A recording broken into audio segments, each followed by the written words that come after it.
अध्याय 41 पवन पथ उड़ती चट्टान। 10 दिन बाद घने जंगल के नीचे एक घुमावदार पहाड़ी रास्ते पर टियानलैंड मैजिक हाई की वर्दी पहने 20 छात्रों का एक दल एक पहाड़ी चट्टान के पास खड़ा था।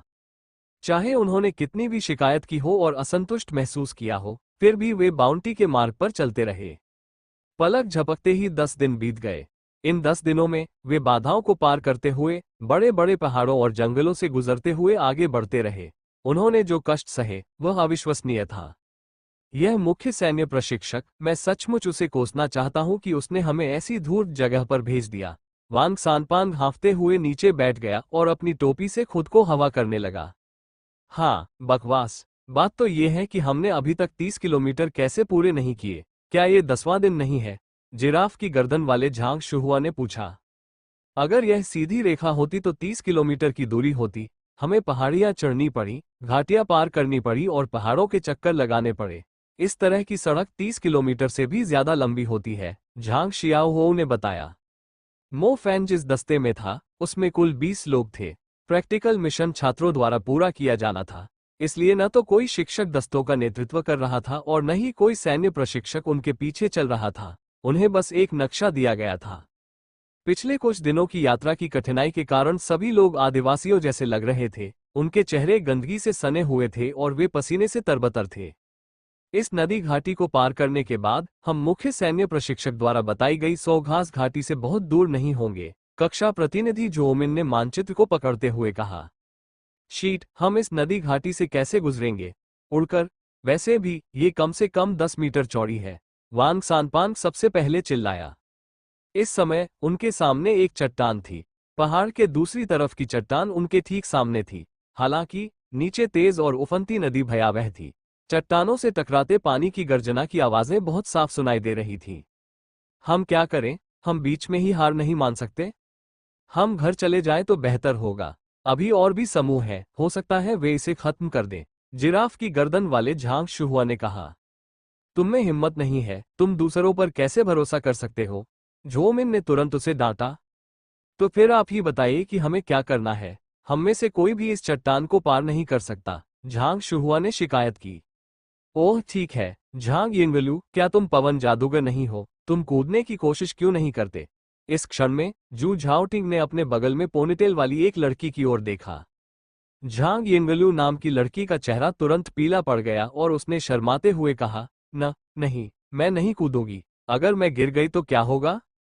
हमारे पास रस्सियां हैं, दोनों चट्टानों पर पेड़ हैं। अगर एक व्यक्ति सीधे इस घाटी की दूसरी चट्टान पर कूदकर दूसरी तरफ के पेड़ों पर रस्सियां बांध सके, तो हम सभी रस्सियों का इस्तेमाल करके पार जा पाएंगे, झोमिन ने चमकती आंखों से कहा। झांग यिंगलू, क्या तुम एक ग्रेड नहीं लाना चाहते? तुम रस्सी से कूद रहे हो, अगर तुम ऊपर नहीं भी कूद पा रहे हो तो भी हम तुम्हें ऊपर खींच सकते हैं। ये तो बंजी जंपिंग है, जू झाओटिंग ने आगे कहा। मैं नहीं चाहती। झांग यिंगलू स्पष्ट रूप से एक कायल लड़की थी। शीट, जब हमें तुम्हारी एक पवन जादूगर की जरूरत होती है तो तुम हमारी बात नहीं मानती। तुम कैसी जादूगर हो? एक और जल तत्व की लड़की ने कहा। झाओमिन ने कहा, आइए किसी को ऐसा काम करने के लिए मजबूर न करें जो वह नहीं करना चाहता। चूंकि हर कोई अभी भी उलझन में था कि क्या करना है, मो फैन ने अपनी तरफ झांग शियाओहो की ओर देखा। झांग शियाओहो एलीट क्लास में कोई खास प्रतिभाशाली छात्रा नहीं थी। सबकी उम्मीदें झांग यिंगलू पर टिकी थीं, जिसके पवन तत्व में सबसे ज्यादा अंक थे। लेकिन झांग यिंगलू तो बस एक लड़की थी। वो ऐसा काम कैसे कर सकती थी जिससे उसकी जान जोखिम में पड़ जाए? बंदर, क्या तुम्हारी हिम्मत है? मो फैन ने पूछने के लिए अपना मुंह खोला। डरने की क्या बात है? झांग शियाओहो ने अपनी छाती थपथपाई। अच्छा। झांग शियाओहो ने खड़े होकर झोमिन, जू झाओटिंग और झांग शुहुआ से कहा, मेरे चारों ओर रस्सी बांध दो, मैं ये कर दूंगा। झांग शुहुआ और जू झाओटिंग ने कुछ खास प्रभावशाली नहीं दिखने वाले झांग शियाओहो को देखते हुए संदेहपूर्ण भाव प्रकट किए। हालांकि वहां असहाय होकर चिंता करते रहने से बेहतर है कि कोई स्वयंसेवा करे। झाओमिन की गतिविधियां काफी तेज थीं। उसने जल्दी से रस्सी का एक सिरा झांग शियाओहो की कमर के चारों ओर बांध दिया। रास्ता बनाओ, रास्ता बनाओ, झांग शियाओहो को भागने की जगह दो। बाकी लोगों ने तुरंत झांग शियाओहो को अंगूठा दिखाया। चट्टान के पास कई लोग खड़े थे और तेज हवा के झोंके से कांप रहे थे। ऐसे में कौन कूदने की हिम्मत करेगा? बंदर, चिंता मत करो, अगर तुम कूदकर पार नहीं कर पाए तो मैं तुम्हें ऊपर खींच लूंगा। मो फैन ने रस्सी का दूसरा सिरा एक पेड़ के तने से बांध दिया और उसने रस्सी को मजबूती से पकड़ने के लिए अपने दोनों हाथों का इस्तेमाल भी किया। झांग जियाओहो मो फैन की स्पष्टवादिता पर मुस्कुराया। झांग शियाओहो ने गहरी सांस लेते हुए धीरे से अपनी आंखें बंद कर ली। किसी को समझ नहीं आ रहा था कि वह तारों के रास्तों को जोड़ रहा था या खुद को और भी मजबूत कर रहा था। अचानक झांग शियाओहो ने अपनी आंखें खोलीं। उसकी पुतलियों से हरी चमक निकल रही थी। झांग शियाओहो के चारों ओर एक अवर्णनीय तूफान घूमने लगा। झांग शियाओहो के दृढ़ नियंत्रण में तूफान एक पवन पथ में बदल गया जो पहाड़ की ढलान से चट्टान की ओर जाता था। ये रास्ता अदृश्य था, हालांकि इसके चारों ओर फैली धूल से लोगों को असाधारण वायु मार्ग स्पष्ट रूप से दिखाई दे रहा था। हवा का रास्ता, तेज धारा। जैसे ही झांग शियाओहो चिल्लाया, उसके शरीर के चारों ओर तारों की चमक अत्यंत उज्ज्वल स्तर पर पहुंच गई। स्वूश, तेज हवा का झोंका आया और उनके कपड़े फड़फड़ाने लगे। झांग शियाओहो का शरीर एक धुंधली परछाई में बदल गया क्योंकि वो तेजी से उस हवा के रास्ते से गुजर रहा था जो उसने खुद बनाया था। हवा के रास्ते में तेजी से बहता हुआ झांग शियाओहो की गति लगातार बढ़ती जा रही थी। झांग शियाओहो के लिए पहाड़ी कोई समस्या नहीं थी। कूदो, जल्दी कूदो। जू झाओटिंग, झाओमिन और झांग शुहुआ तीनों झांग शियाओहो पर पूरी तरह से टिके हुए थे। पवन तत्व की लड़की झांग यिंगलू, जो कूदने से भी डर रही थी, ने अपनी आंखें और भी चौड़ी कर लीं। झांग शियाओहो चट्टान के किनारे पहुंचा और अपने दाहिने पैर से पूरी ताकत से छलांग लगाए। उसने चट्टान के पास एक चट्टान को चकनाचूर कर दिया और साथ ही उसका शरीर भी उछलने लगा। ओह! मध्य हवा में झांग शियाओहो ने घाटी के ऊपर से आती सीटी की तरह आती आंधी का स्वागत किया। हवा इतनी शक्तिशाली थी कि उसका चेहरा लगभग विकृत हो गया। जैसे ही वो दूसरी ओर पहुंचा, उसका शरीर दो चट्टानों के बीच में घूम गया।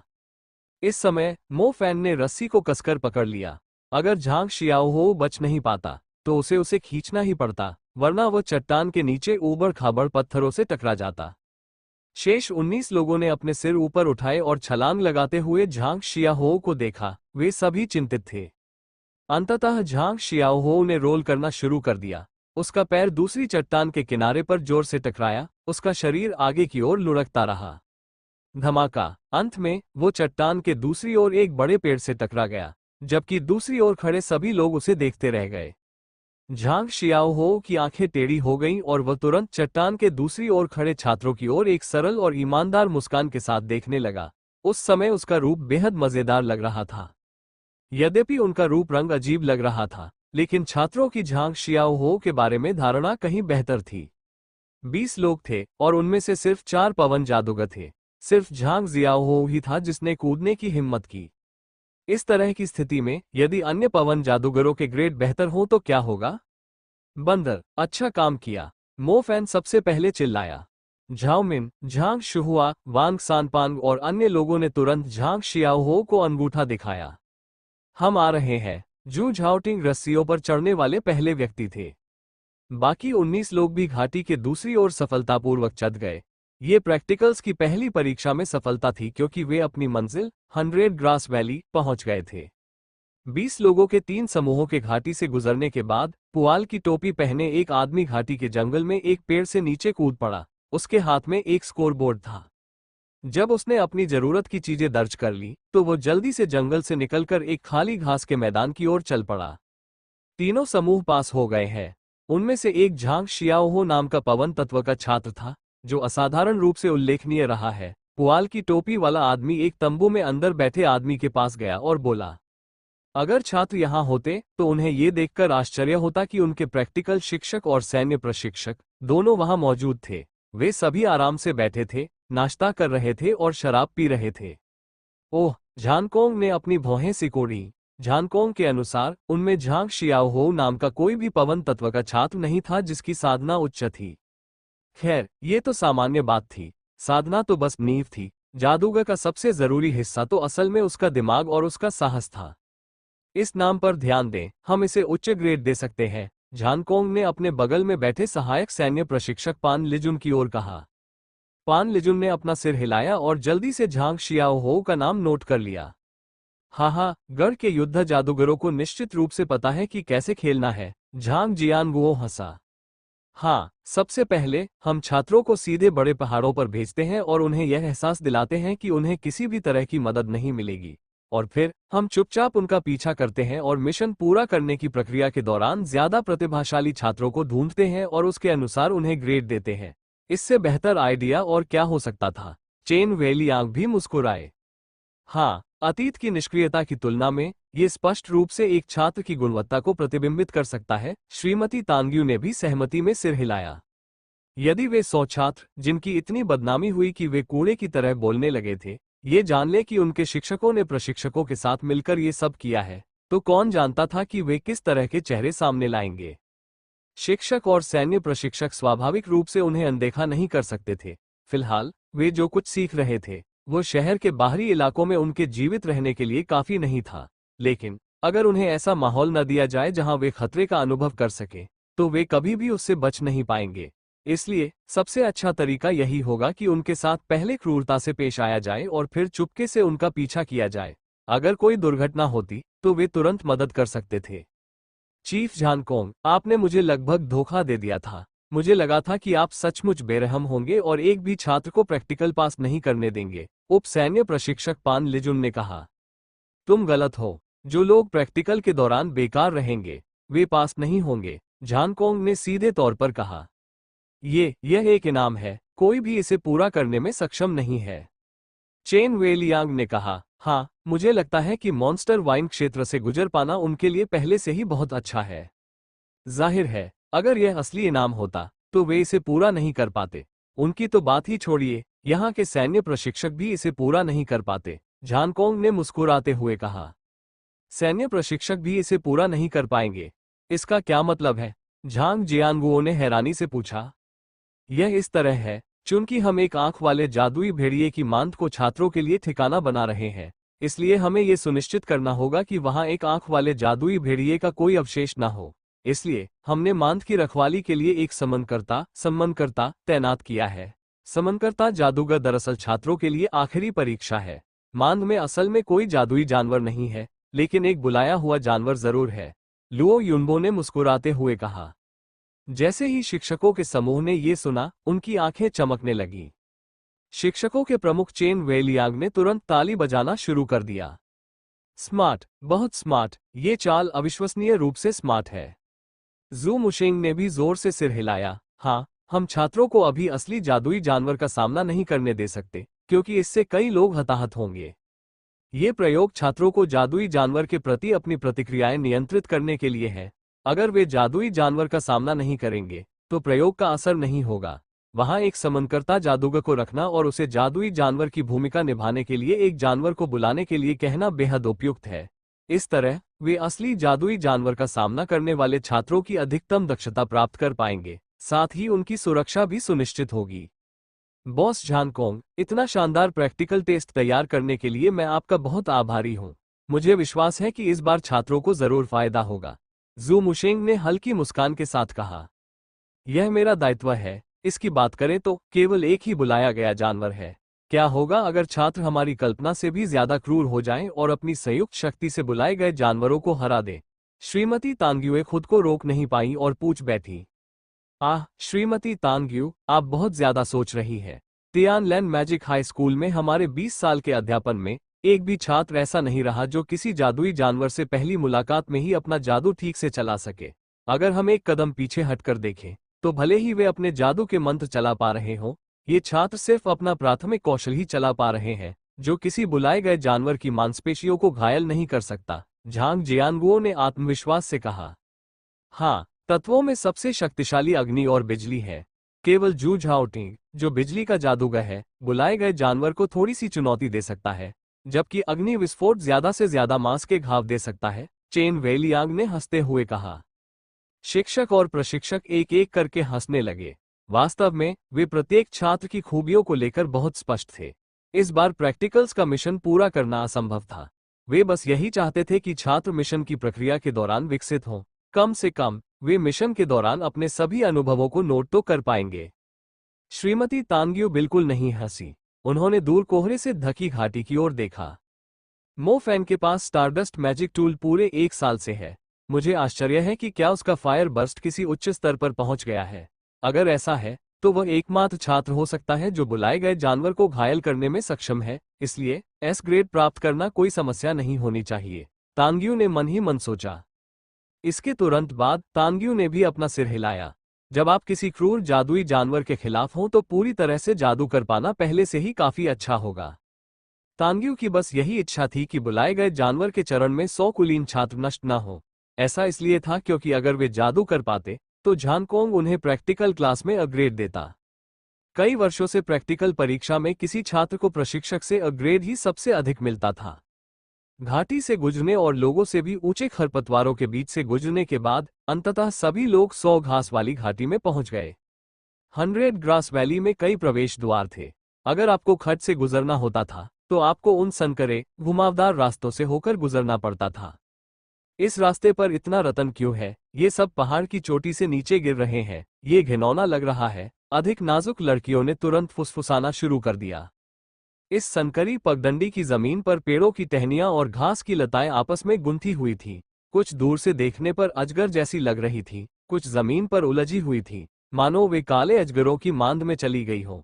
ये भयानक था और यही वजह थी कि कुछ ज्यादा ही डरपोक लड़कियां इतनी डरी हुई थीं। ये तो बस कुछ टूटी हुई बैलें हैं, इसमें डरने की क्या बात है?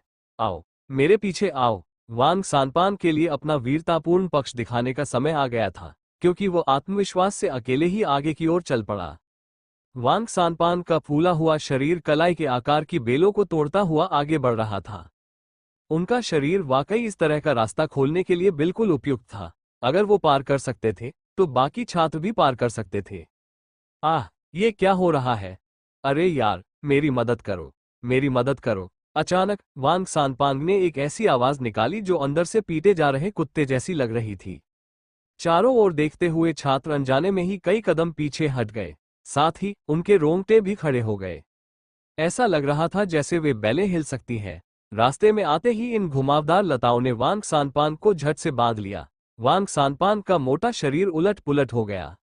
लताओं के शरीर पर कांटे और झाड़ियां थीं, इसलिए जब वे कस गईं तो वांग सानपान की मोटी त्वचा पूरी तरह से फट गई और वो तुरंत लहूलुहान हो गया। ये देखकर झांग यिंगलू और बाकी छोटी लड़कियां बेकाबू होकर चीखने लगीं। तुम किस लिए चिल्ला रहे हो? चिल्लाने के अलावा तुम और क्या कर सकते हो? कांपते हुए जू झाओटिंग ने तुरंत उन पर चिल्लाया। जैसे ही उसने अपनी बात पूरी की, शू झाओटिंग वहीं लौट आया जहां वह पहले खड़ा था। पहला तारा एक भ्रामक छवि के रूप में शू झाओटिंग के माथे के सामने उभर आया। उसकी शानदार बैंगनी आभा ने देखने वालों को मोहित कर लिया। शू झाओटिंग के कुशल नियंत्रण में तारे एक एक करके उभरे और एक दूसरे से जुड़ गए। एक क्षण में ही एक तारा पथ जुड़ गया। बिजली गिरी, अजगर निशान। जू झाओटिंग का बिजली कौशल सुचारू रूप से निष्पादित हुआ। एक झुलसा देने वाला विद्युत चाप अचानक उसके आसपास उभर आया। जू झाओटिंग के आदेश के तहत विद्युत चाप संकीर्ण रास्तों की ओर उड़ गए और उन राक्षसी लताओं पर प्रहार करने लगे जो वांग सानपान के मोटे शरीर को खींच रही थीं। बस जिट बिजली गिरने से राक्षसी लताओं पर कई झुलसी हुई धारियां उभर आईं।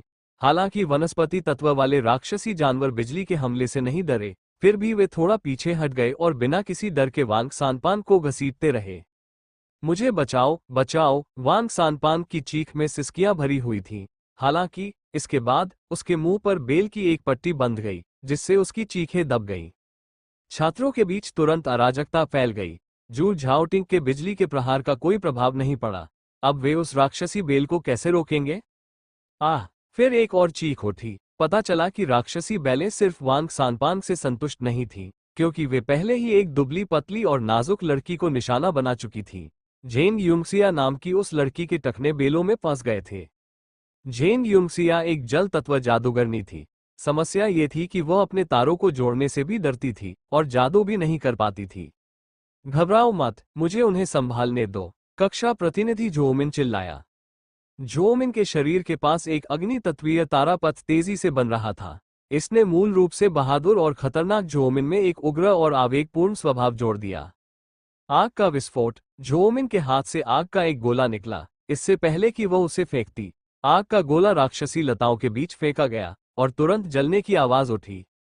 झुलसती हुई लपटों ने राक्षसी लताओं के मध्य को तुरंत जला दिया। आग की लपटें उठी और तेजी से फैलने लगी। उन्होंने तुरंत ही बड़ी संख्या में राक्षसी लताओं को निगल लिया। राक्षसी लताएं आग की लपटों से बेहद डरी हुई थीं।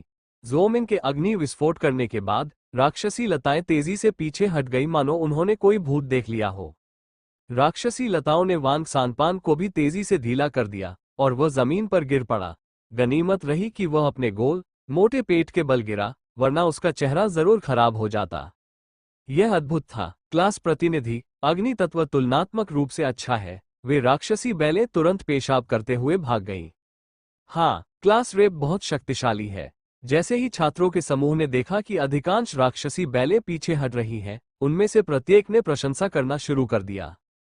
जू झाओटिंग, गर्वित बिजली तत्व उपयोगकर्ता, बदसूरत चेहरे के साथ वहां खड़ा था। पौधों के प्राणियों में बिजली तत्व के प्रति जन्मजात प्रतिरोध था। यह ऐसी चीज थी जिसके बारे में वो कुछ नहीं कर सकता था। मो फैन भी एक तरफ खड़े होकर देख रहे थे। उन्होंने किसी भी अग्नि मंत्र का उपयोग नहीं किया। किसी भी तरह से क्लास प्रतिनिधि जोमिन उन राक्षसी लताओं को संभालने में सक्षम था। उसे कोई चाल चलने की कोई आवश्यकता नहीं थी। आगे जोमिन का फायर बर्स्ट अभी भी प्रथम स्तर पर था, जबकि उनका अपना फायर बर्स्ट उस दिन से बदल गया था जिस दिन वे प्रैक्टिकल के लिए निकले थे। एक छोटी सी राक्षसी बेल, इस डैडी को कुछ करने की जरूरत नहीं है। मैं कुछ मन भी बचा पाया। जोमिन ने अपनी शक्तियों का व्यापक प्रसार किया, जिससे लड़कियों पर हमला करने वाली सभी राक्षसी बैलें पीछे हट गईं। इस समय अग्नि तत्व की शक्ति का पूरा उपयोग हो रहा था। अग्नि विस्फोट की प्रभावशीलता अन्य तत्वों के मंत्रों की तुलना में कहीं अधिक अत्याचारी थी। जोमिन, अग्नि तत्व वाली लड़की। यह महिला मुझे बिल्कुल पसंद है। मुख्य सैन्य प्रशिक्षक झानकोंग ने अपने तंबू में अपनी मूंछों को पीछे की ओर सहलाते हुए कहा। फिलहाल पहला समूह सबसे तेज होना चाहिए। पहले समूह में कई असाधारण प्रतिभाशाली छात्र हैं, झांग जियानगुओ ने हिम्मत करके कहा। पहले समूह का अग्नि जादूगर हार गया है। राक्षसी लताओं के सामने वो कोई भी जादू नहीं कर पाया। अंत में मुबाई नाम के उस छात्र ने ही राक्षसी लताओं को जमा दिया। वे सौघास की घाटी तक पहुंचने वाले सबसे तेज हैं। जल्द ही उनका सामना बुलाए गए भेड़िया जानवर से होगा। आखिरकार उनकी असली परीक्षा आ ही गई है। बुलाया गया भेड़िया जानवर छात्रों को घायल नहीं करेगा, है ना? चोट लगना तो लाजमी है, कुछ हड्डियां टूटना भी आम बात है। हालांकि हमारे समनकर्ता जादूगर और उनका बुलाया हुआ भेड़िया जानवर उचित व्यवहार करेंगे, पान लिजुन ने कहा। ऐसे में हम उसे फोन करके याद दिला दें तो कैसा रहेगा? अगर छात्रों को ज्यादा चोटें आईं, तो इससे विश्वविद्यालय में उनकी पढ़ाई पर असर पड़ सकता है। घाटी में कोई सिग्नल नहीं है, चिंता करने की कोई जरूरत नहीं है। बैयांग इसकी गंभीरता जानता है, लुओ युनबो ने कहा। बायांग, क्या वो मृत प्रकाश तत्व जादूगर नहीं है? तानग्यू चौंका। झानकोंग हंसा। यह मनगढ़ंत कहानी है। वो हमारे स्नोई पीक माउंटेन स्टेशन का समन करता है, जो एक आंख वाले भेड़िए की मांद में छिपा है। हालांकि नीला कंगन तो मौजूद है, वो उसी मांद में है। तानग्यू चुप रही। इस हेड मिलिट्री इंस्ट्रक्टर की हर जगह साजिशें चल रही थी। उसे नहीं पता था कि वे छात्र सुरक्षित निकल पाएंगे भी या नहीं। घाटी से नजारा बुरा नहीं था। दक्षिण में एक झील थी जो ताड़ के पेड़ जैसी दिखती थी। उत्तर की ओर एक ऊंचा पहाड़ी दर्रा था। एक आंख वाले भेड़िए का भूतपूर्व अड्डा पहाड़ी दर्रे के ठीक बाहर था। दरअसल अगर आप 100 ग्रास वैली के बीच में खड़े होते तो उसे देख सकते थे। पहले समूह का नेतृत्व करने वाला व्यक्ति स्वाभाविक रूप से ग्रीन टी था, उर्फ स्वाभाविक रूप से वाइस क्लास प्रतिनिधि मुबाई।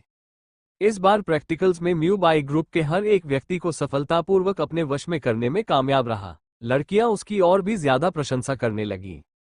इस बार 100 ग्रास वैली तक इतनी जल्दी पहुंच पाना निश्चित रूप से उनकी बदौलत था।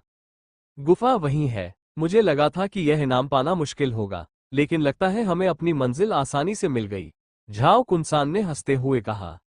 ये लड़का झाओ कुनसान सचमुच धीरज रखना जानता है। साल के आखिरी क्वार्टर में उसने एलीट क्लास में कदम रखा और एक बार फिर मुबाई के साथ मिलकर सफलतापूर्वक सांठगांठ कर ली। सावधान रहो, इनाम इतना आसान नहीं हो सकता। मुबाई एक बड़े और प्रतिष्ठित परिवार में पैदा हुआ था। वो अनुभवी और जानकार था। वो समझता था कि ये इनाम ऐसी चीजें नहीं हैं जिन्हें आप आसानी से पूरा कर सकते हैं। मुबाई के नेतृत्व में 20 लोगों का एक दल पहाड़ी दर्रे से होते हुए गुफा तक पहुंच रहा था।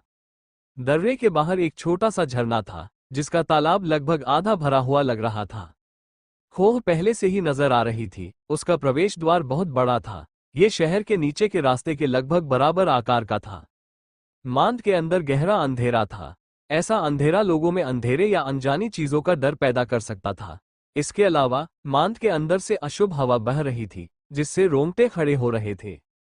अंदर जाने से पहले हम कुछ और लोगों का इंतजार क्यों न करें, हे यू ने शर्माते हुए कहा। मैं सहमत हूं, ये डरावना लग रहा है, झाओ कुंसन ने कुत्ते के साहस के बिना भी कहा। केवल स्वर्ग ही जानता था कि उस मांद के अंदर किस तरह की चीज थी, इसलिए बस ऐसे ही अंदर चले जाना। यदि वास्तव में अंदर कोई जादुई जानवर था, तो वे अपनी जान गंवा देंगे। जब लोगों की भीड़ इस पर चर्चा कर रही थी, तब लोगों का एक और समूह पहाड़ों के बीच से इस स्थान की ओर चल रहा था। ये तीसरे समूह जैसा दिखता है, यह अच्छा है, हेयू ने खुश होकर कहा। पहला और तीसरा समूह मो बाई और जू झाओटिंग के कारण सबसे अधिक युद्ध शक्ति वाले समूह थे। तीसरे समूह को अपने से कहीं ज्यादा धीमा देखकर मो बाई खुद को रोक नहीं पाया और एक ठंडी मुस्कान बिखेर दी। हालांकि शू झाओटिंग और मो फैन दोनों को वार्षिक परीक्षा में एस ग्रेड मिला था, फिर भी इसमें क्या खास बात थी। जिसे किसी पुराने परिवार से संस्कार मिले हो, उसे प्रैक्टिकल में ज्यादा फायदा होगा। जल्द ही तीसरे और पहले दस्ते फिर से एक हो गए। बाकी 3 दस्ते शायद राक्षसी बेल चरण पार नहीं कर पाए, शायद घाटी चरण के दौरान ही उनका सफाया हो गया था। ये बात समझ में आती है कि हर पवन जादूगर घाटी के ऊपर कूदने का साहस नहीं कर सकता। चलो साथ साथ चलते हैं। प्रकाश तत्वों, आखिरकार तुम्हारा कुछ उपयोग हो ही गया। अपने बल्ब जलाओ। जैसे जैसे ज्यादा लोगों को देखा, झाओ कुंसन की हिम्मत बढ़ती गई, बस उसका गंदा मुंह नहीं बदला था। प्रकाश तत्व के प्रत्येक छात्र ने तुरंत शिकायत करना शुरू कर दिया। हालांकि वे कुछ नहीं कर सकते थे। उनके मुख्य मंत्र का उपनाम वास्तव में चलता हुआ प्रकाश बल्ब था। प्रकाश तत्व के विद्यार्थियों ने अपने मंत्रों का प्रयोग करके उस ऊबड़ खाबड़ और अजीब गुफा को प्रकाशित कर दिया। हालांकि उसके गहरे हिस्से अभी भी काले थे, जिससे लोगों के दिलों की धड़कनें तेज हो गईं। पवन तत्वों, आगे के रास्तों की तलाश करो। तुम्हारे पास पवन पथ मंत्र है।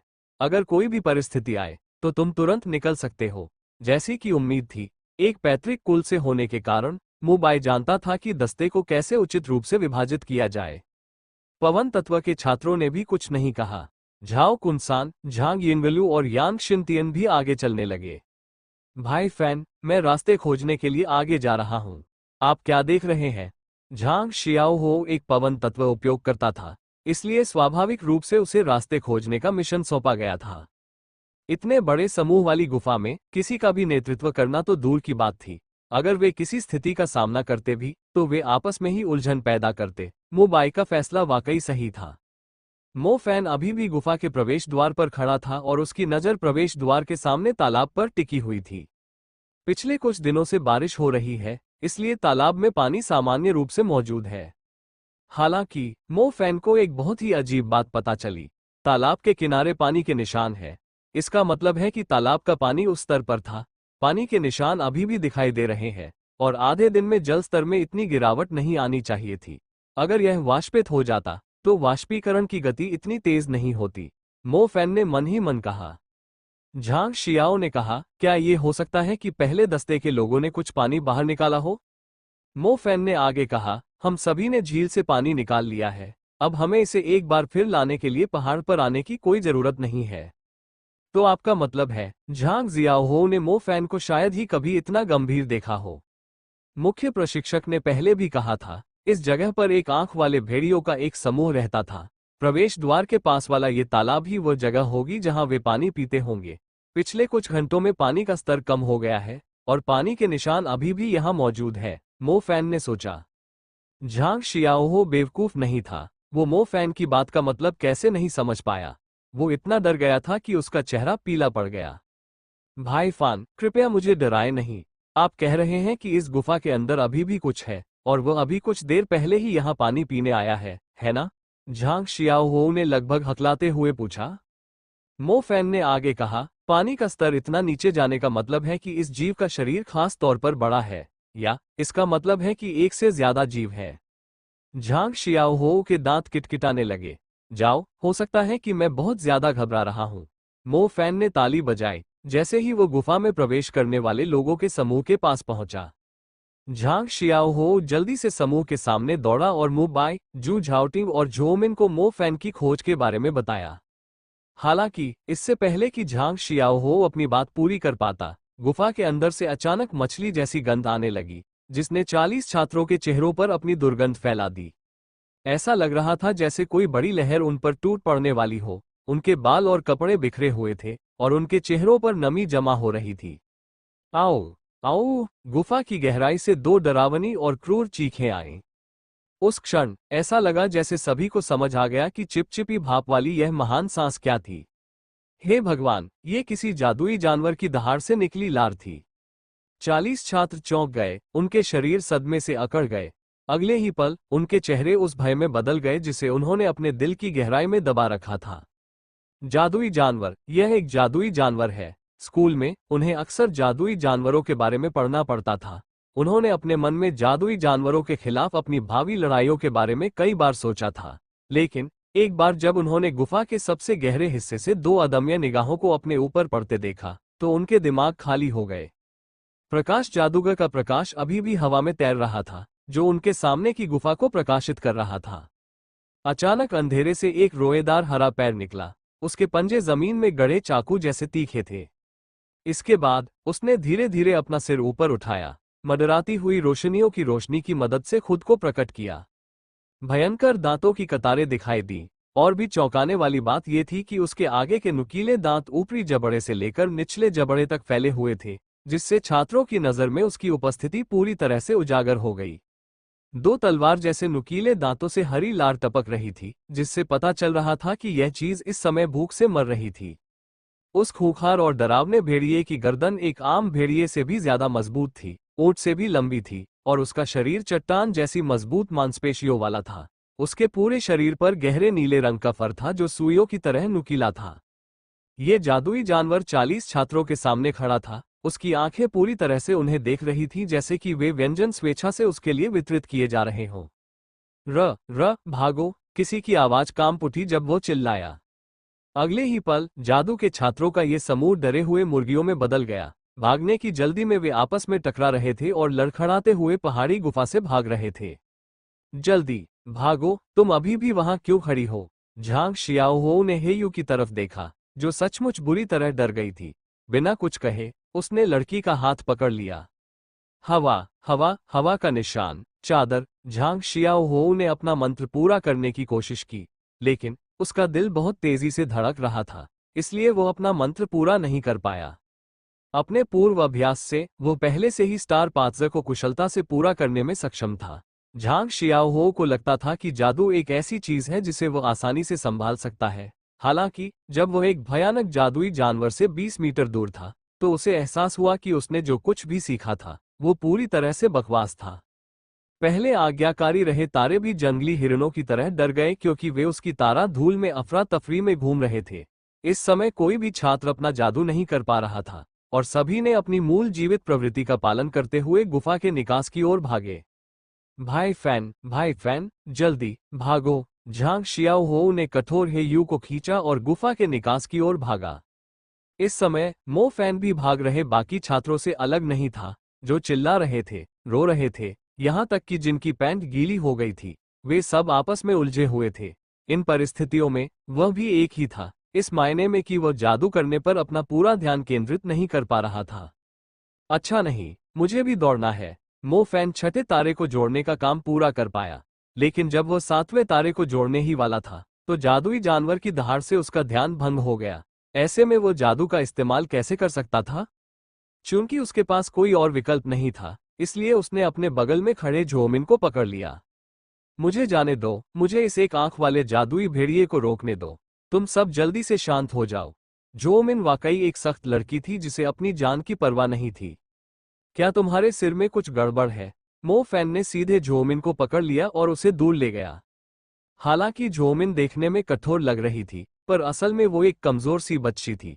मो फैन द्वारा बिजली तत्व की साधना करने के बाद उसकी शारीरिक शक्ति में थोड़ी वृद्धि हुई थी, और इसलिए दौड़ते समय झोमिन को उठाना ज्यादा मुश्किल नहीं था। ऐसा नहीं है कि मो फैन ने झोमिन को अपना जादू इस्तेमाल करने का मौका नहीं दिया, बल्कि इसलिए कि इन परिस्थितियों में वह भी सिर्फ 6 तारों को ही जोड़ सकता था। झोमिन की साधना उससे 1 दर्जे से भी कम होने के कारण वो अपना तारा पथ कैसे पूरा कर पाती? इस समय क्लास प्रेसिडेंट वाली भावना न रखना ही बेहतर था। अगर आप भाग सकते थे तो भागिए। मो फैन जोमिन को गोद में उठाकर पागलों की तरह बाहर भागा। रोने की आवाज और घबराहट भरी चीखें उसके कानों में गूंज रही थीं। बकवास। कोई आश्चर्य नहीं कि स्टेशन पर वे अनुभवी सैनिक हमारा मजाक उड़ा रहे थे। उनकी पहली प्रतिक्रिया भागने की थी। हालांकि अगर हम भाग भी गए तो यह एक एक करके हमें मारने के बराबर होगा। हम पहाड़ी दर्रे से ऊपर चढ़ने के लिए रस्सी का इस्तेमाल करते थे, इसलिए हम ज्यादा से ज्यादा पहाड़ी दर्रे तक दौड़ सकते थे। वहां सिर्फ एक ही रस्सी है, इसलिए नीचे उतरने वाले लोगों की गिनती उंगलियों पर की जा सकती है। मो फैन के विचार अभी भी थोड़े उलझे हुए थे। हालांकि वो खुद को शांत करने की पूरी कोशिश कर रहा था ताकि वह अपने किए पर विचार कर सके। जादुई जानवर का खौफ उनकी कल्पना से कहीं ज्यादा था। ये एहसास बिल्कुल किसी हॉरर फिल्म देखने जैसा था। अगर आप सिर्फ स्क्रीन पर ही देखें तो हॉरर फिल्म उतनी बुरी नहीं लगती। हालांकि यदि आप ध्वनि चालू कर दें तो फिल्म का डर तुरंत एक स्तर से अधिक बढ़ जाएगा। इस पल ये स्थिति किसी डरावनी फिल्म देखने जैसी नहीं थी, बल्कि ऐसा लग रहा था जैसे कोई राक्षस टीवी स्क्रीन से उतर आया हो। वह आपके ठीक सामने था, इतना करीब कि आप उसकी आंखों में खून के निशान भी साफ देख सकते थे। इस तरह की स्थिति में वास्तव में कोई भी ऐसा नहीं था जो स्वयं को शांत रख सके। मो फैन काफी तेज दौड़ रही थी। उसे पहाड़ी दर्रे से बाहर ले जाने के बाद जोमिन इतनी डर गई थी कि अब खड़ी भी नहीं हो पा रही थी। बहुत डरावना, यह उनके लिए बहुत ज्यादा डरावना था। यह उनके बुरे सपनों से दसियों या सैकड़ों गुना ज्यादा डरावना था। हे भगवान, रस्सी, नहीं, नहीं, मैं यहां नहीं मरना चाहता। क्या हो रहा है? मु बाई और शू झाओटिंग अभी भी तर्क करने में सक्षम थे। हालांकि उनके दयनीय शरीर को देखकर यह स्पष्ट था कि वे कोई जादू नहीं कर पा रहे थे। वहां लगभग 10 लोग थे जो डर के कारण बेहोश हो गए थे, और लगभग 20 लोग थे जिन्होंने रस्सी के सहारे नीचे उतरने का प्रयास किया था। हालांकि रस्सी गायब हो गई थी, अभी जब तक कि वे सीधे नीचे न कूद जाएं। हम क्या करें? क्या हम सब यहीं मर जाएंगे? झाओ कुनसन इतना डर गया था कि उसका पूरा शरीर कांप रहा था।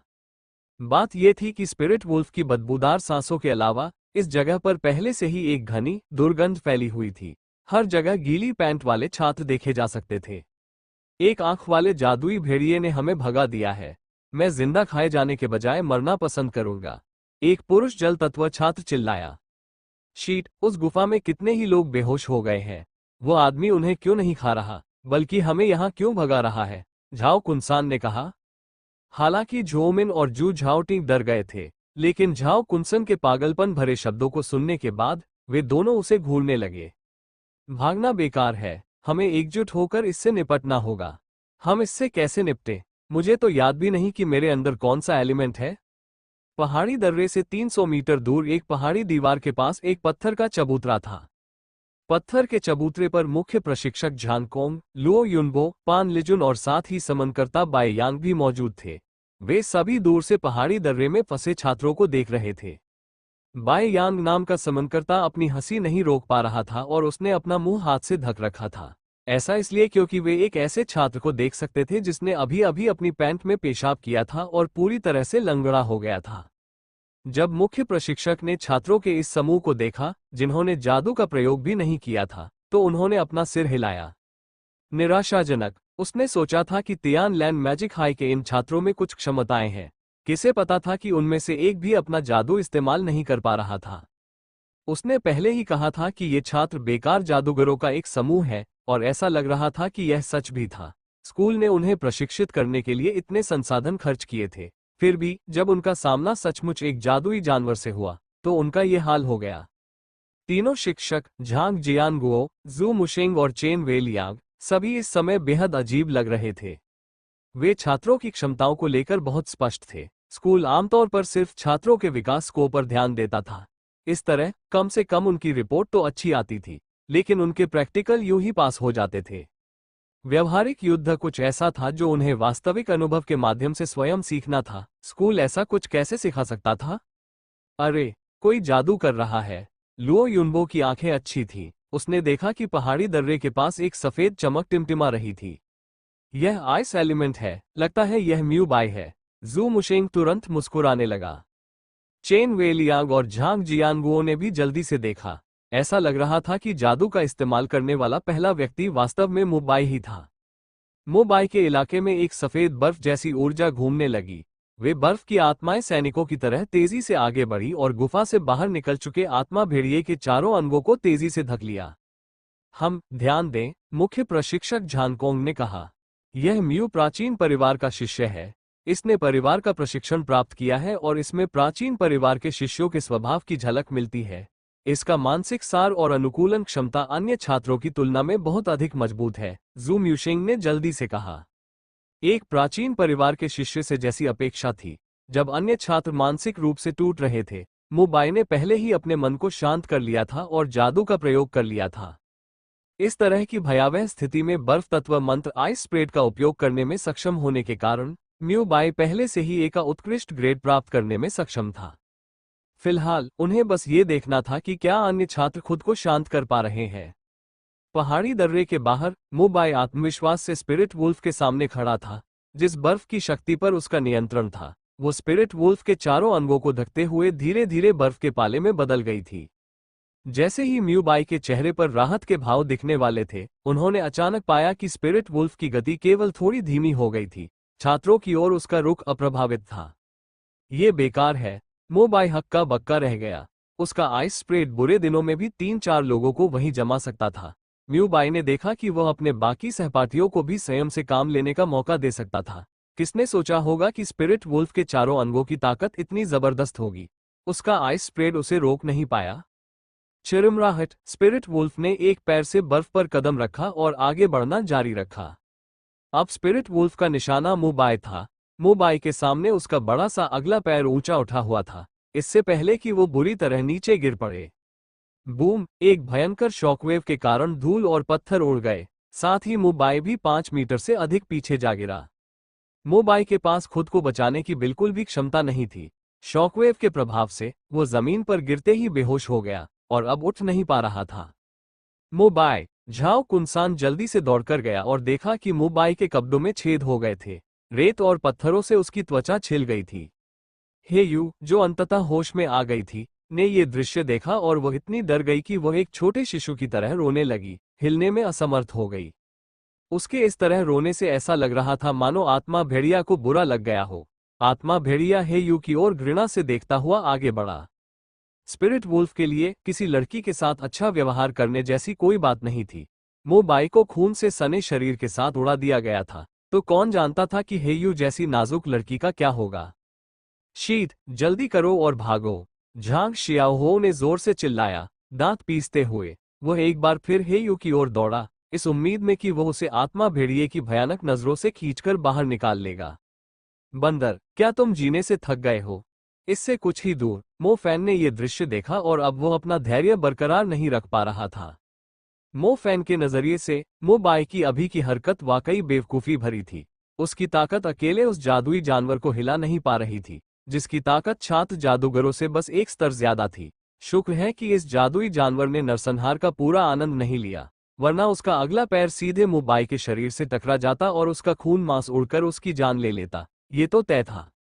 आग फट! तनाव के कारण झोमिन ने अपने होंठ काट लिए थे, इससे पहले कि वो अंततः अपना अग्नि तत्व मंत्र डाल पाती। आग का गोला स्पिरिट वुल्फ के शरीर की ओर तेजी से उड़ रहा था। हालांकि शायद जल्दबाजी में फेंके जाने के कारण आग का गोला स्पिरिट वुल्फ के पैर के पास लगा। स्पिरिट वुल्फ के बगल में एक बड़ी लाल लौ जलने लगी, जिससे नामात्र का नीला स्पिरिट वुल्फ लाल हो गया। आत्मा भेड़िया ने ज्वाला को अनदेखा कर दिया और वह झांग शियाओहो और हेयू की ओर बढ़ता रहा। अरे जानवर, मेरी बिजली के प्रहार का स्वाद चखो! जू झाओटिंग चिल्लाया। उसके शरीर के चारों ओर अनगिनत बिजली के आग दिखाई दिए। ये विद्युत आग उसके आदेश पर स्पिरिट वुल्फ की ओर झपटे। हर बैंगनी बिजली की चमक से स्पिरिट वुल्फ का शरीर ऐंठ जाता था। स्पिरिट वुल्फ अब आगे नहीं बढ़ पा रहा था और उसने एक गहरी, दर्द भरी दहाड़ भी निकाली। आत्मा भेड़िया की तैलीय आंखें तुरंत जू झाओटिंग पर टिक गईं। ओह! आत्मा भेड़िया ने अपना खूनी मुंह खोला और जू झाओटिंग पर दहाड़ने लगा। पल भर में एक तेज आंधी चल पड़ी। पहाड़ी दर्रे में पहले रेत और पत्थर थे और वे सब उसकी गर्जना की ताकत से घिर गए। वो धूल के ड्रैगन जैसा लग रहा था जो शू झाओटिंग की ओर उड़ रहा था। सानपांग! जू झाओटिंग ने ये दृश्य देखते ही जल्दी से चिल्लाया। वांग सानपांग ने विलाप किया, पृथ्वी तरंग विविध! वांग सानपांग का मोटा शरीर अप्रत्याशित रूप से झुक गया और उसने अपने दोनों हाथ जमीन में गड़ा दिए। जमीन रेत के कणों से भर गई थी। उसके चिल्लाने और उसके हाथों के जमीन तक पहुंचने के बीच उसके आसपास की जमीन अचानक एक नियंत्रित भूतरंग में बदल गई थी, जैसे किसी साफ तालाब में पत्थर फेंके जाने से उसमें लहरें उठ रही हों। रेत और पत्थरों से भरी जमीन पर एक लहर सी उठी। ये धरती की एक लहर बन गई जो जल्दी ही शू झाओटिंग के सामने प्रकट हो गई। शुरुआत में जू झाओटिंग उड़ती रेत और चट्टानों से बच नहीं पाए, लेकिन जैसे ही यह धरती की लहर उठी, जू झाओटिंग आसानी से 5 मीटर दूर उड़ गए और उड़ती रेत और चट्टानों से बच निकले, जो उन्हें आसानी से घायल कर सकती थीं। शू झाओटिंग की आंखें बंद थीं। आंखें खोलने पर उसने पाया कि वह कहीं और जा रहा है। उसने मुस्कुराते हुए अपने करीबी दोस्त वांग सानपान को अंगूठा दिखाया। वांग सानपान भी हंस रहा था। उसने भी नहीं सोचा था कि अर्थ रिपल के इस्तेमाल से उसे वाकई इतना फायदा होगा। सब लोग डरो मत, हम इतने सारे हैं कि अगर हम जादू का इस्तेमाल करें तो हम एक आंख वाले जादुई भेड़िए को जरूर हरा सकते हैं। जू झाओटिंग ने अपनी अद्भुत शक्ति का प्रदर्शन करने के बाद सबको इशारा करते हुए कहा कि वह जल्दी ही एक नेता बन गया। सब लोग जल्दी से अपने स्टार पाथ्स जोड़ो, बिजली के प्रहार से मांसपेशियां लकवाग्रस्त हो जाती है। इस एक आंख वाले जादुई भेड़िए को चलने में जरूर दिक्कत हो रही होगी। चलो इस समय का इस्तेमाल करके पलटवार करते हैं, वांग सानपांग जोर से चिल्लाया। जैसा कि वांग सानपांग ने कहा था, जब स्पिरिट वुल्फ को बिजली के प्रहार से कोड़ा लगा तो वह अपनी जगह पर ही रहा और उसकी मांसपेशियां लगातार फड़कती रहीं। यह निस्संदेह सभी के लिए जीवन रक्षक समाचार था, जबकि उसी समय कुछ जादूगर जो शांत हो गए थे, उन्होंने भी अपने स्टार पथों को जोड़ने का प्रयास शुरू कर दिया। तेजस्वी प्रकाश, शुद्ध करो, बर्फ फैलाओ, जम जाओ। जल क्षेत्र, क्षय, पृथ्वी तरंग, विविध, आग फूटे, झुलसे। अलग अलग तत्वों के 7-8 विद्यार्थियों ने एक ही समय में अपने मंत्रों का जाप पूरा किया। मंत्रों के अलग अलग प्रभाव पड़े क्योंकि उन्हें स्पिरिट वुल्फ की ओर उड़ा दिया गया।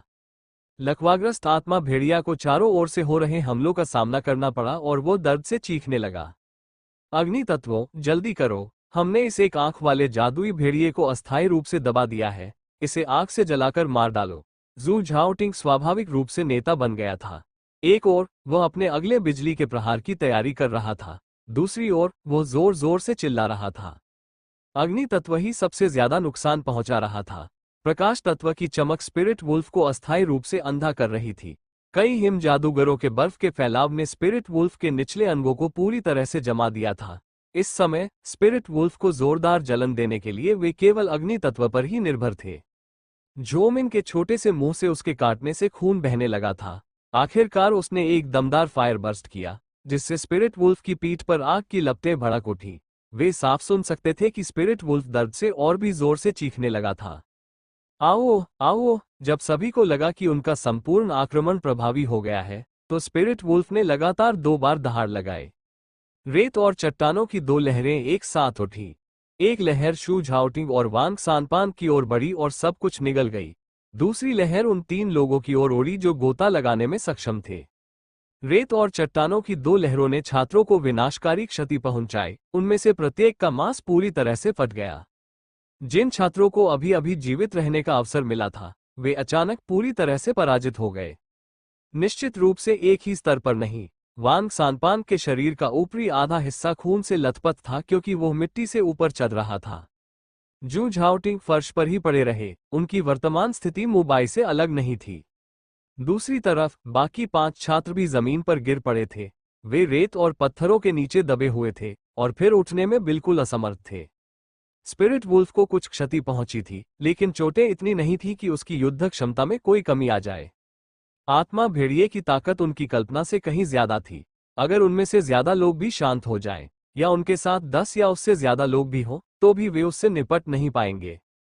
अगर हम 40 लोग एक साथ मिलकर अपने अपने जादू कर लें, तो मुमकिन है कि हम जीत जाएं।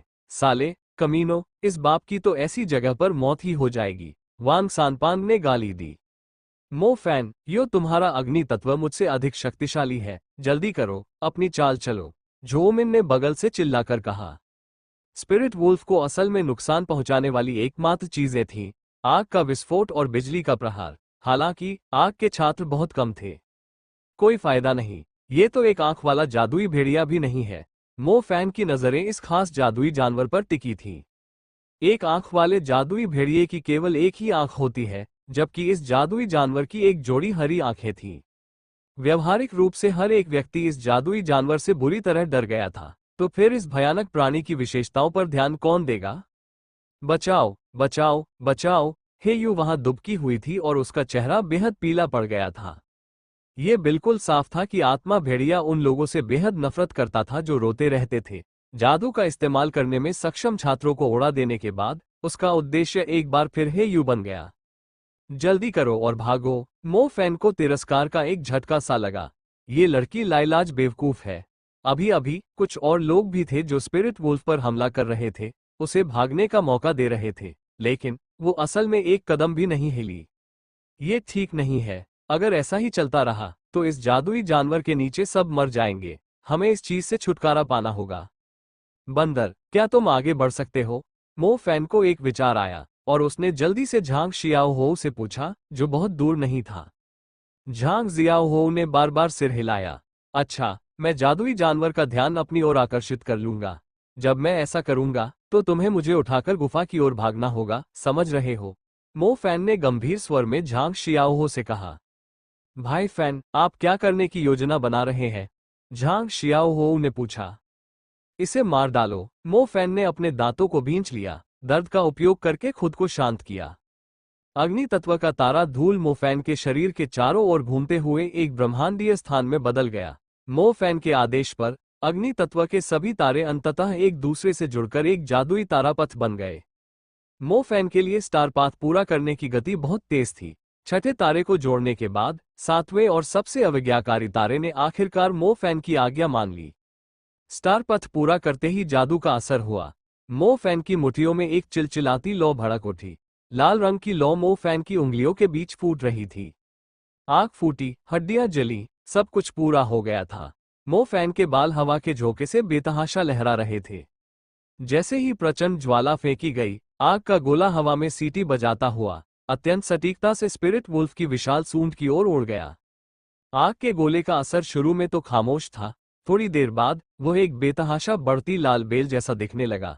उसने सचमुच स्पिरिट वुल्फ के शरीर में आग लगा दी। लौ की तीव्रता झोमिन द्वारा फेंके गए अग्नि विस्फोट से कहीं ज्यादा शक्तिशाली थी। लपटें बहुत तेज और भयंकर थीं। आत्मा भेड़िए ने अपना सिर उठाया और बहुत दर्द भरी चीख निकाली। आत्मा भेड़िया तड़प रहा था, जमीन पर इधर उधर दौड़ रहा था और लौट रहा था। आखिरकार वो मुड़ा और तालाब में कूद गया। जलती हुई हड्डियों की लपटें पानी में भी नहीं बुझी। लपटों की भयावह शक्ति ने शायद स्पिरिट वुल्फ के अंदरूनी अंगों को जलाकर राख कर दिया होगा। जोमिन, झांग शियाओ हो, वांग सानपांग और झांग यिंगलू ने ये दृश्य देखा और पूरी तरह से अचंभित रह गए। पहाड़ी दर्रे के बाहर मौजूद अव्यवस्थित एलिट छात्र भी मो फैन को अविश्वास से देख रहे थे।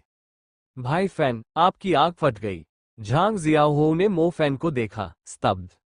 मो फैन की अग्नि विस्फोट की शक्ति झोमिन की तुलना में कहीं अधिक मजबूत थी, और यहां तक कि आग की लपटों का प्रभाव भी समान नहीं था। झोमिन का अग्नि विस्फोट झुलसने के स्तर पर था। स्पिरिट वुल्फ के शरीर पर आग लगने के बाद वे बस उसके शरीर की सतह को जलाते रहे। इस तरह की झुलसन से स्पिरिट वुल्फ के शरीर की केवल बाहरी परत ही जलती, उसकी मांसपेशियों और हड्डियों को कोई खास नुकसान नहीं होता। इसके विपरीत मो फैन का अग्नि विस्फोट ऐसा लग रहा था जैसे स्पिरिट वुल्फ के शरीर के अंदर प्रज्वलित हो गया हो। कुछ देर पहले सभी के मंत्रों का प्रभाव मो फैन के एकल अग्नि विस्फोट जितना प्रभावी नहीं लग रहा था। पत्थर के मंच पर बाय यांग नामक सम्मानकर्ता ने इस समय अपनी भौहें सिकोड़ी। बुलाए गए जानवर और बुलाने वाले के बीच एक दूरसंवेदी संबंध होता था। बाय यांग अपने स्पिरिट वुल्फ के अत्यधिक दर्द को महसूस कर पा रहा था। उसे इस बात का पूरा अंदाजा था कि छात्र द्वारा इस्तेमाल किए गए अग्नि विस्फोट ने स्पिरिट बीस्ट को पूरी तरह से क्षतिग्रस्त कर दिया था। आग फूट रही है, हड्डियां जल रही हैं। इस समय मुख्य प्रशिक्षक झानकोंग और श्रीमती तांग्यू दोनों के चेहरे पर आश्चर्य के भाव थे। झानकोंग और तांग्यू दोनों अग्नि तत्व साधक थे। वे अग्नि के मूल मंत्र को कैसे नहीं समझ पाए? अग्नि तत्व का प्राथमिक स्तर अग्नि विस्फोट 3 स्तरों में विभाजित किया गया था। अग्नि विस्फोट के पहले स्तर को अग्नि विस्फोट स्कॉर्च के नाम से जाना जाता था। स्कॉर्च अग्नि विस्फोट का सबसे निचला रूप था। इसकी शक्ति केवल लक्ष्य को तेजी से प्रज्वलित करके उसे जलाने की थी। हालांकि फायरबर्स्ट का दूसरा स्तर पूरी तरह से अलग था। अग्नि विस्फोट यानी जलती हुई हड्डियां, जैसा कि नाम से ही जाहिर था। जब आग का गोला दुश्मन पर पड़ता तो दुश्मन के शरीर के अंदर से तेज होती लपटें सीधे भड़क उठती। ये हड्डियों को भी जलाकर राख कर देती थी। स्कॉर्च के बाहरी जलने से स्पिरिट वुल्फ को ज्यादा नुकसान नहीं पहुंच रहा था। एक तरफ ऐसा इसलिए था क्योंकि छात्रों को पता नहीं था कि कहां हमला करना है, जबकि दूसरी तरफ स्पिरिट वुल्फ के फर में जादू के प्रति उच्च प्रतिरोध भी था। बर्निंग बोन्स बिल्कुल अलग था। आंतरिक दहन से निकलने वाली भयानक लपटें स्पिरिट वुल्फ के अंदरूनी हिस्सों को पूरी तरह से जला सकती थी। ये छात्र, इसका नाम क्या है? झानकोंग को होश आया। उसकी आंखों में आखिरकार प्रशंसा के भाव उभर आए।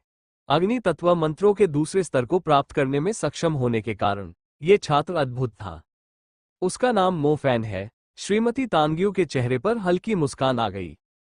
मो फैन ने वाकई मुझे निराश नहीं किया। सिर्फ 1 साल की छोटी सी अवधि में ही वो बर्निंग बोन्स के स्तर तक पहुंच गया है।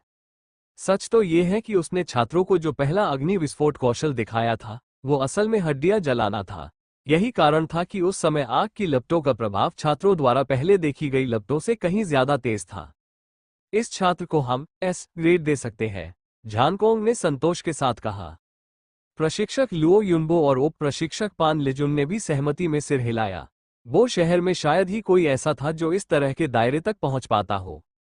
अचानक बाय यांग नामक समनकर्ता चिल्लाया, बकवास! यह क्या है? मुख्य प्रशिक्षक झानकोंग ने तुरंत पूछा। आत्मिक भेड़िया तालाब में कूदने के बाद मुझे नहीं पता क्यों, लेकिन किसी कारण से वो अचानक मुझे अनदेखा कर रहा है। ऐसा लगता है कि मैं इसे नियंत्रित नहीं कर सकता, बाय यांग ने कहा। उसका चेहरा पीला पड़ गया। शर्मनाक! क्या मैंने तुम्हें इस आदमी के जंगली स्वभाव को काबू में करने के लिए नहीं कहा था? झानकोंग ने उसे जोर से डांटा। बाय यांग के इन शब्दों से तानग्यू, झांग जियानोगुओ और चेन वेलियांग के चेहरे तुरंत बदल गए। नियंत्रण से बाहर। इस स्पिरिट वुल्फ की युद्ध क्षमता एक आंख वाले मैजिक वुल्फ से थोड़ी ज्यादा थी। अगर वह उस पर नियंत्रण खो देता तो पता नहीं कितने छात्र उसकी चपेट में आ जाते। जल्दी जाओ, इसे बंद करो। अच्छा नहीं है, हमें वहां पहुंचने में कुछ समय लगेगा।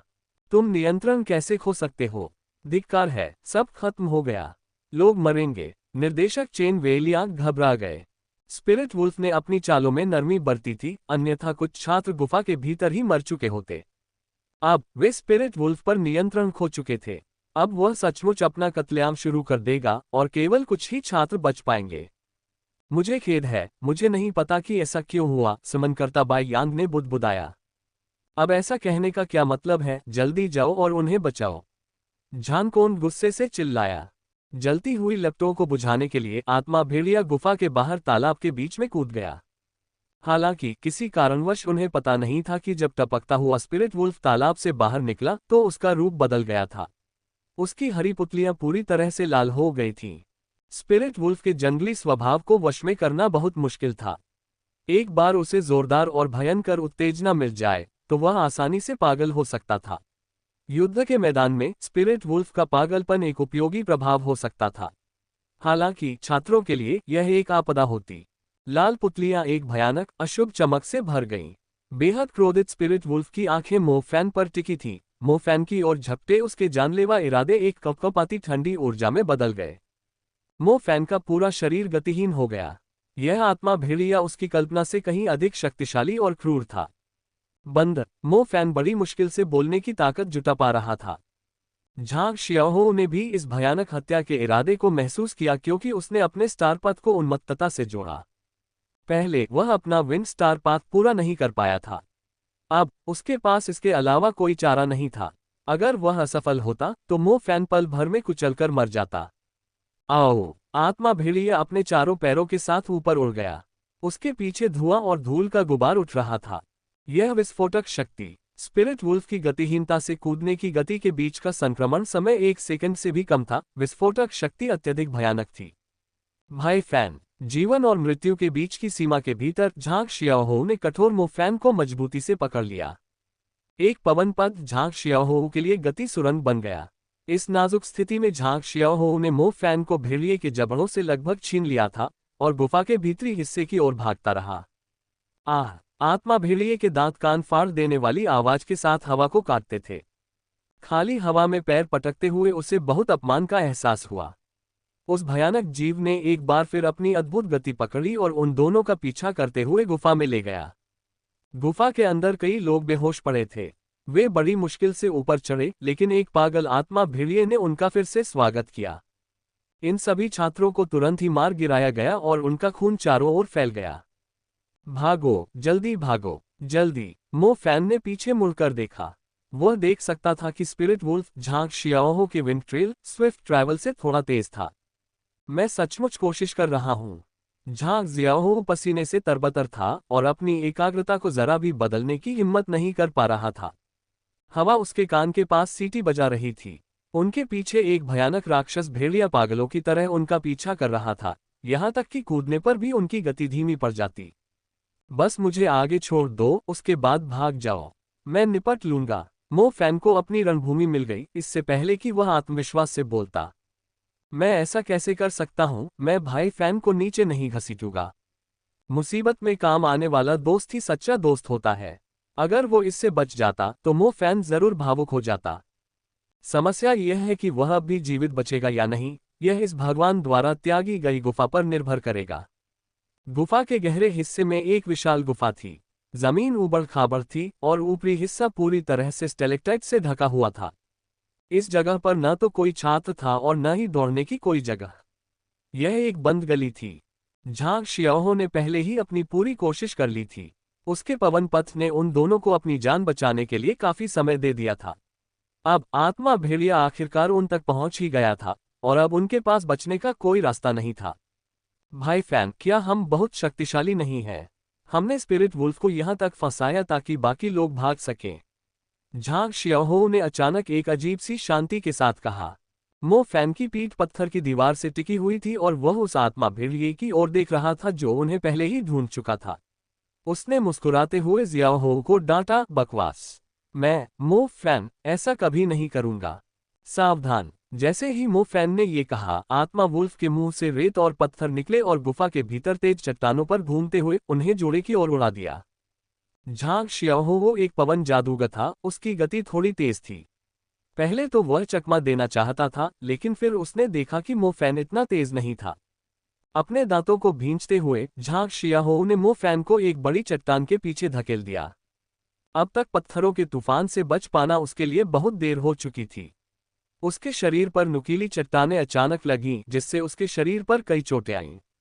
कई आंखों को झकझोर देने वाले खूनी छेद उभर आए। साले कमीने, अगर बंदर को कुछ हुआ तो मैं, मो फैन, तुझे तब तक कुचलूंगा जब तक तू कीमा न बन जाए। मो फैन गुस्से से चिल्लाया। मो फैन के पास ये देखने का समय ही नहीं था कि झांग शियाओहो जिंदा है या नहीं। स्पिरिट वुल्फ के रिचार्ज होने के समय का फायदा उठाते हुए मो फैन ने अपनी आंखें बंद कर लीं। जब उसने अपनी आंखें खोली तो मो फैन की पुतलियां वास्तव में घनी बैंगनी बिजली से भरी हुई थीं। बिजली जैसी आंखें, आग जैसे बाल। मो फैन की पुतलियों से तारे चमक रहे थे। जब उन खूबसूरत बैंगनी तारों को अपने मालिक का गुस्सा महसूस हुआ तो वे पहले से कहीं ज्यादा एक हो गए। वे एक खूबसूरत बैंगनी रंग के रास्ते में जुड़ गए जो अंधेरी गुफा में बेहद चमक रहा था। स्टार पथ उसके सामने था। मो फैन गर्व से खड़ा था। बिजली गिरे, अजगर! जैसे ही उसने ये कहा, मो फैन के चारों ओर बिजली का एक निशान दिखाई दिया जो किसी बड़े सांप जैसा लग रहा था। यह मो फैन के दिल में छिपे गुस्से का प्रतीक था।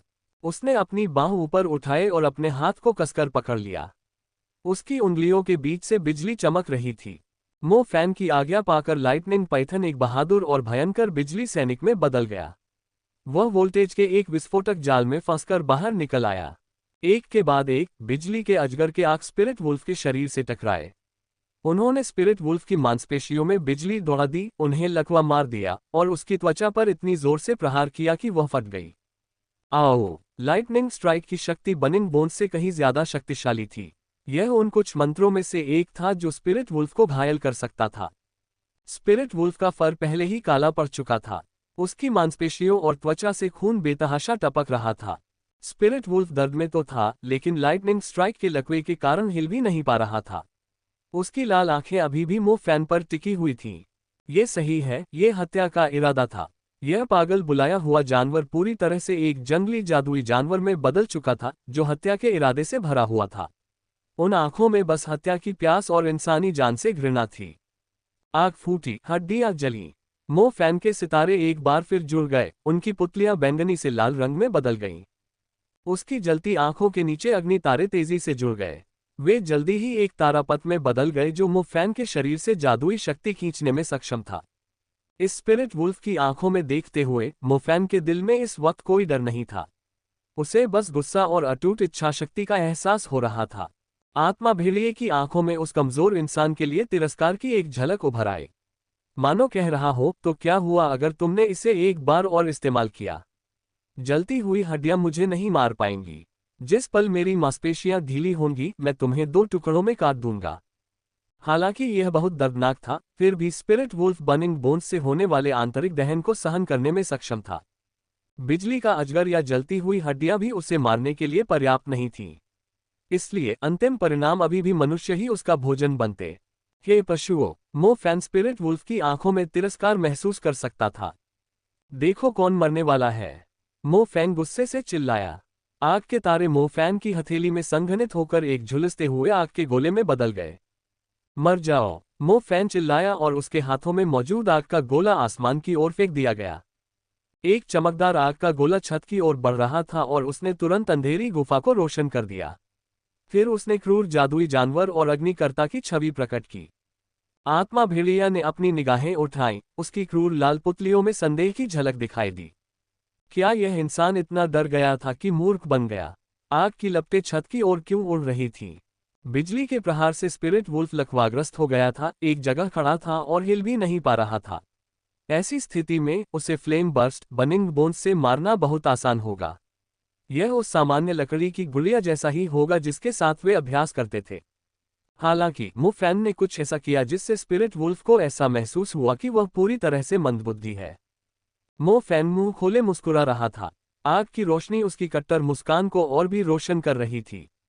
धमाका, अग्निविस्फोट, जलती लपटें हवा में एक टूटते हुए तारे की तरह थीं जो स्टेलेक्टाइट की जड़ से टकराई थीं। जलती हुई हड्डियों की लपटें सिर्फ इसलिए बेकार नहीं हो जाती क्योंकि उनका निशाना एक चट्टान था। जलती हुई हड्डियों के आंतरिक दहन ने स्टेलेक्टाइट की पतली जड़ को तुरंत लाल गर्म कर दिया था। गुरगल, हड्डियों को जलाकर राख कर देने वाली लपटों के लिए स्टेलेक्टाइट की जड़ को पिघलाने के लिए बस 1 सेकंड ही काफी था। स्टेलेक्टाइट बहुत विशाल था। गर्मी और अपने ही भार से टूटकर वह गुफा के सबसे ऊंचे बिंदु से गिरते हुए एक विशाल स्टेलेक्टाइट भाले में बदल गया। शुरुआत में स्पिरिट वुल्फ के मन में सिर्फ तिरस्कार और संदेह था, लेकिन जब उसे एहसास हुआ कि टूटा हुआ स्टेलेक्टाइट ठीक उसके सिर के ऊपर है, तो आखिरकार उसमें घबराहट फैल गई। मैं तुम्हें बाहर देखने की जहमत नहीं उठाऊंगा। मुफैन ने धीरे से उस हाथ को वापस खींच लिया जिसने फायर बर्स्ट को बाहर फेंक दिया था, इससे पहले कि वह ठंडी मुस्कान देता। बिल्कुल सही, बिजली का प्रहार सिर्फ तुम्हारी हरकतों को रोक सकता है और जलती हुई हड्डियां तुम्हें मार नहीं पाएंगी। लेकिन ये पिता, मैं तुम्हें कुचलने के लिए बुद्धि का इस्तेमाल करूंगा। स्टेलेक्टाइट पत्थर बहुत बड़ा था, ऐसा लग रहा था जैसे किसी विशाल पत्थर की तलवार ने आत्मा भेड़िए के शरीर में घोंपा हो। आत्मा भेड़िए की पीठ के आर पार पेट में गहरी चोट लगी थी। बस यूं ही उसे जमीन पर जोर से कीलों से ठोक दिया गया था। स्पिरिट वुल्फ के पेट से खून बहने लगा। इसके बाद कुछ टूटी हुई स्टेलेक्टाइट चट्टानें उससे लुढ़कने लगीं। जल्द ही उन्होंने स्पिरिट वुल्फ के शरीर के नीचे एक बड़ा सा तालाब बना दिया। आत्मा भेड़िया वहां खड़ा था, वह गिर भी नहीं पा रहा था। जैसे जैसे उसके जीवन के आखिरी पल बीतते गए, वे लाल पुतलियां धीरे धीरे अपने पुराने हरे रंग में लौट आईं। उसने अपना सिर घुमाकर उस स्टेलेक्टाइट को देखा जिसने उसके शरीर को छेद दिया था, और फिर उस तुच्छ मानव की ओर देखा। इस बात पर विश्वास न कर पाने के अलावा उसकी आंखों में और कोई विचार नहीं दिख रहा था। आत्मा भेड़िए की अहंकारी गरिमा पूरी तरह से खत्म हो गई थी। वह लगातार कमजोर होता जा रहा था, इतना कि वह संघर्ष करने में भी असमर्थ था। जिंदगी यूं ही गुजर जाती है इस छोटे जादूगर द्वारा। योजक चिन्ह, योजक चिन्ह, योजक चिन्ह। एक सीटी की आवाज सुनाई दी। गुफा के प्रवेश द्वार से तेज हवा बह रही थी। चोटों और जख्मों से लथपथ सभी छात्रों ने कमजोरी से अपने सिर उठाए। एक आदमी आसमान से नीचे उतरा। उसकी पीठ पर पवन आत्माओं से सघन पंखों का एक विशाल जोड़ा था, जो लोगों की दृष्टि रेखा को ढक रहा था। हवा के पंख। म्यूबाई, जो आखिरकार होश में आ गया था, ने अपना सिर उठाया और अविश्वास से मूंछों वाले आदमी को घूरने लगा। यह मुख्य सैन्य प्रशिक्षक है। हे भगवान, मैं क्या देख रहा हूँ? एक फरिश्ता। पहाड़ का पूरा प्रवेश द्वार आश्चर्यचकित था। उन्होंने अनुमान लगाया था कि मुख्य प्रशिक्षक झानकोंग एक अत्यंत शक्तिशाली जादूगर है। हालांकि उन्होंने कभी नहीं सोचा था कि वह एक उच्च पदस्थ जादूगर है जो पवन पंखों को नियंत्रित करने में सक्षम है। पवन पंख, यह एक ऐसा मंत्र था जो किसी व्यक्ति को सचमुच एक देवदूत की तरह उड़ने की अनुमति देता है। झानकोंग ने छात्रों के इस समूह पर नजर डाली, जो ऐसा नहीं लग रहा था कि वे किसी जीवन धमकी वाली स्थिति में थे, और फिर उसने गुफा की ओर देखा जिसमें से एक बड़ा शोर गूंज रहा था। मुझे उम्मीद है कि बर्निंग बोन्स का इस्तेमाल करने वाला छात्र अभी भी जिंदा है। झानकोंग की हिम्मत नहीं हुई और वह और देर तक रुका रहा। बड़े पवन पंख अचानक जोर से फड़फड़ाए और उसका पूरा शरीर तीर की तरह अंदर की ओर उड़ गया। झानकोंग ने फटे पुराने पत्थरों को किनारे पटक दिया। मुख्य प्रशिक्षक लंबे रास्ते से आश्चर्यजनक ढंग से गुजरते हुए अंततः गुफा के विशाल तल पर पहुंचे।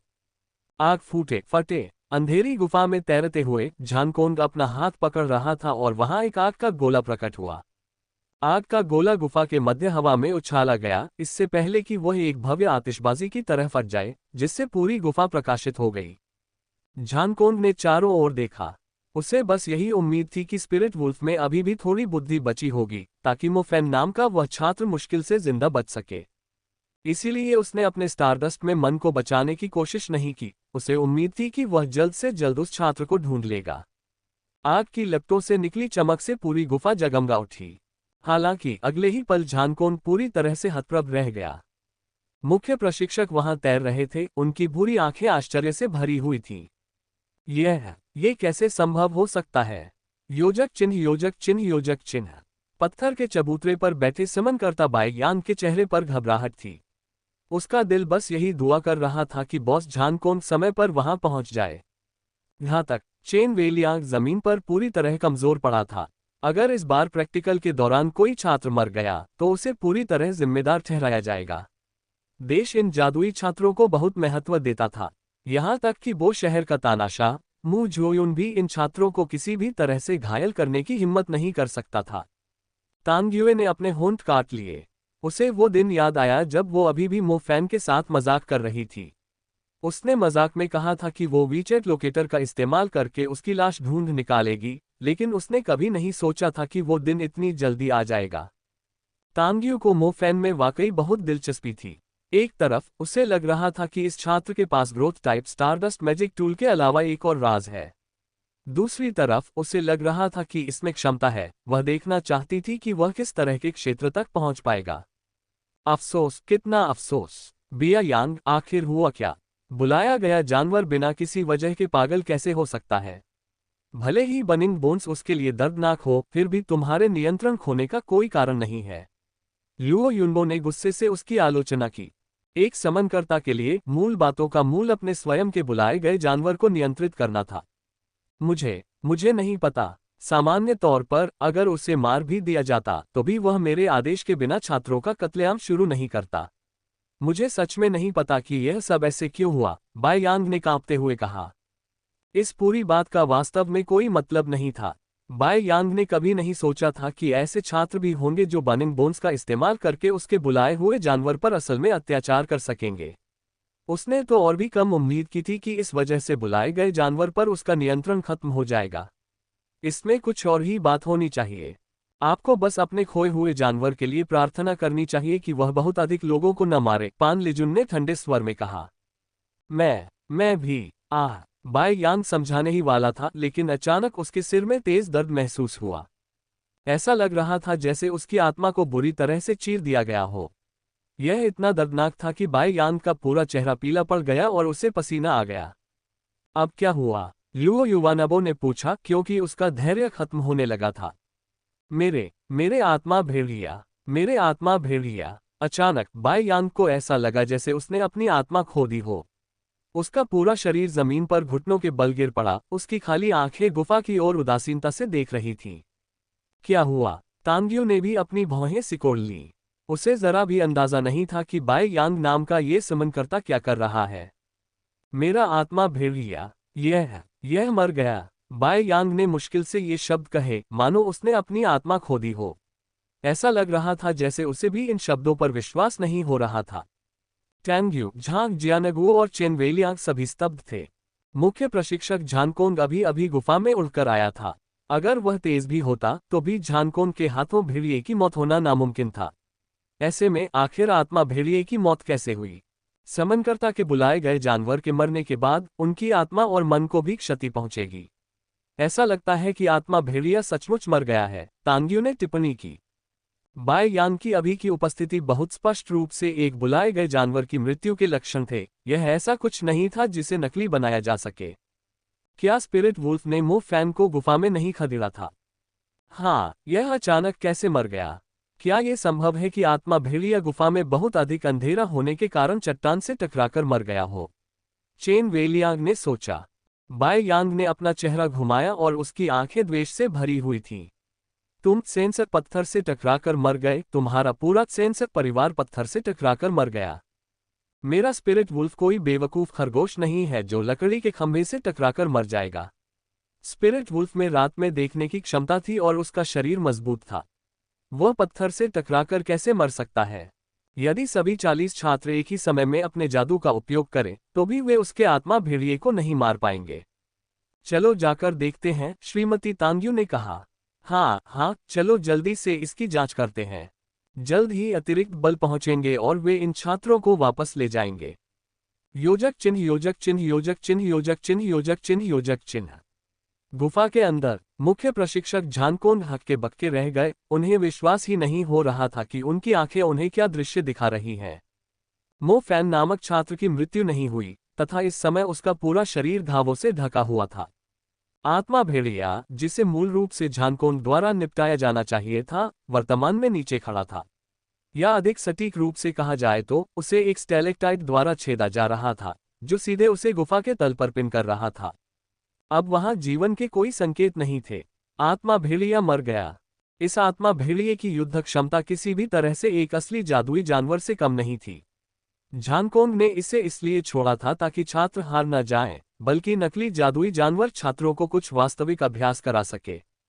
इस आत्मा भेड़िया को हराना, ऐसा कुछ तो नहीं होना चाहिए था। शिकारियों का एक असली दस्ता भी एक जादुई जानवर से हार जाएगा, और उन छात्रों की तो बात ही छोड़िए जो एक जादुई जानवर को देखकर नर्म पड़ गए। इस प्रकार झानकोन के इस स्थान पर आक्रमण करने के बाद उसने केवल यही आशा की कि आत्मा भेड़िए से निपटने से पहले वहां कम छात्र मरेंगे।